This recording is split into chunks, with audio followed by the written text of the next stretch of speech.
Pada chapter sebelumnya, kita telah mengetahui bahwa setelah penyerangan yang dilakukan oleh penduduk Amerika terhadap Senku dan Kerajaan Sains, Senku dan Kerajaan Sains berhasil menyerang balik pesawat milik penduduk Amerika tersebut dan menjatuhkannya. Bahkan pada chapter sebelumnya, kita mengetahui bahwa Senku dan Kerajaan Sains telah berhasil merebut pesawat rusak yang ditinggalkan oleh sang pilot penduduk Amerika tersebut. Namun tampaknya sang pilot dari orang-orang Amerika tersebut telah meninggalkan sebuah jejak yang pada chapter sebelumnya Senku membentuk sebuah tim yang terdiri dari Gen, Chrome, dan Kohaku untuk mengejar dan mencari sang pilot dan markas dari orang-orang Amerika yang telah berhasil bangkit dari pembatuan tersebut. Dan setelah mengikuti jejak yang ditinggalkan oleh sang pilot tersebut, Gen pun berhasil masuk ke dalam markas penduduk Amerika dan bertemu dengan pemimpin mereka yang bernama Dr. Seno. Lalu kejadian menarik apa saja yang terjadi pada chapter kali ini? Mari kita bahas satu persatu. Aku suka susunya hingga tetes terakhir. Aku suka coklatnya hingga tetes terakhir. Susu bendera coklat nikmat hingga tetes terakhir. Susu bendera coklat hingga tetes terakhir. Pada chapter sebelumnya, kita telah mengetahui bahwa saat Gen menyadari bahwa jejak yang ditinggalkan tersebut tampak seperti sebuah pancingan, Gen pun meminta kepada Chrome dan Kohaku untuk membiarkannya pergi sendiri sambil meninggalkan sebuah tanda agar Chrome dan Kohaku dapat menyusulnya di belakang. Lalu karena adanya perubahan rencana tersebut, Chrome dan Kohaku yang telah berpisah dan membiarkan Gen untuk masuk ke dalam markas penduduk Amerika seorang diri pun melaporkan situasinya kepada Senku dan yang lainnya yang sedang berada di kapal Persui tentang adanya perubahan rencana. Lalu karena adanya potensi di mana musuh dapat masuk ke dalam saluran komunikasi mereka, yang mana saluran komunikasi mereka dalam menggunakan sinyal radio, Senku pun hanya membalas dengan kata mengerti kepada Chrome dan Kohaku sebelum Chrome menjelaskan rincian perubahan rencana tersebut. Lalu dengan adanya potensi di mana musuh dapat masuk ke dalam saluran komunikasi mereka, Tsukasa pun meminta Chrome memberikan respon sesingkat mungkin tentang bagaimana situasinya dan siapa saja yang berada di sana. Lalu dengan respon singkat, Chrome mengatakan bahwa hanya ada aku dan si perempuan. Tsukasa pun mulai memprediksi situasinya bahwa ada kemungkinan kalau Gen telah diculik atau Gen telah berhasil menyusup dan berpura-pura mengkhianati Kerajaan Sains, sama seperti yang pernah dilakukan oleh Gen dahulu terhadap Tsukasa ketika Tsukasa berperang dengan Senku.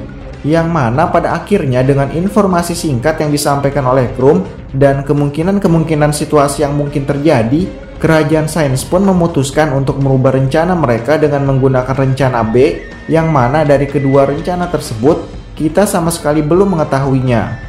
Dan besar kemungkinan baik rencana A maupun rencana B, Senku dan Kerajaan Sains pada akhirnya berencana untuk mengajak penduduk Amerika tersebut yang dipimpin oleh seorang ilmuwan jenius bernama Dr. Seno untuk menjadi sekutu mereka untuk menemukan dalang dari pembatuan yang terjadi ribuan tahun yang lalu di bumi. Lalu saat Senku merasa sudah cukup mendapatkan informasi dari Chrome dan dapat memberikan sebuah keputusan rencana, Senku pun terlihat memutuskan komunikasi dengan Chrome dan Kohaku. Namun setelah komunikasi mereka terputus, tiba-tiba ada sebuah panggilan lain yang datang ke kapal Persui yang ternyata panggilan komunikasi tersebut berasal dari ilmuwan jenius Amerika Dr. Seno. Dan jika kita lihat dari percakapan mereka, kita dapat melihat bahwa tampaknya Dr. Seno sedang berbicara menggunakan bahasa Jepang meskipun ia sendiri mengakui bahwa bahasa Jepangnya kurang bagus. Lalu berkata bahwa ia ingin langsung berbicara dengan pemimpin dari Kerajaan Sains yang bernama Dr. Taiju. Tepat seperti yang telah direncanakan oleh Gen sebelumnya saat Gen ditanya tentang nama pemimpin dari Kerajaan Sains. Namun karena tidak ingin identitas Senku diketahui oleh Dr. Seno, Gen pun memberitahu Dr. Seno bahwa pemimpin Kerajaan Sains adalah Dr. Taiju.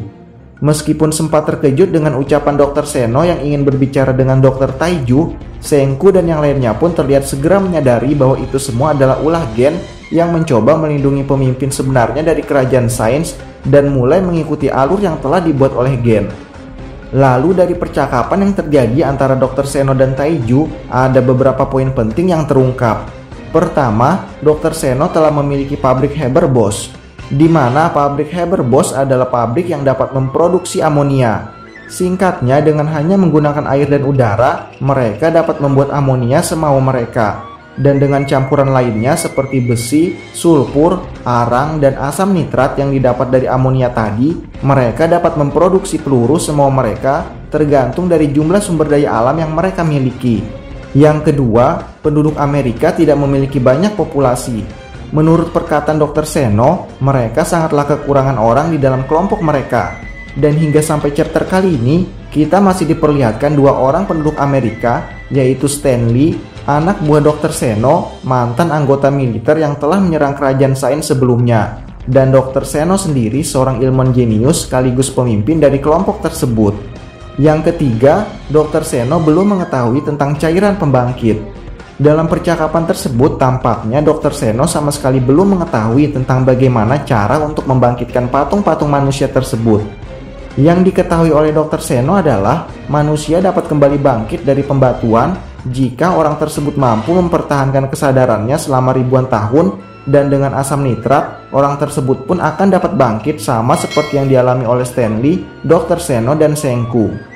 Di mana kita mengetahui bahwa setelah kebangkitan Senku telah melakukan banyak sekali percobaan dengan mengamati bagaimana cara dia bisa bangkit sendiri.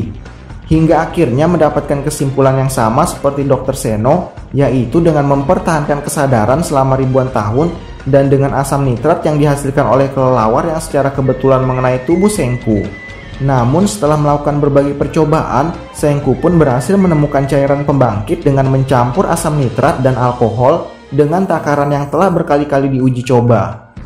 Lalu karena kerajaan Sains memiliki keunggulan karena mengetahui tentang cairan pembangkit, mereka pun tidak memberitahu Dr. Seno tentang cairan pembangkit tersebut dan membuat negosiasi menjadi batal.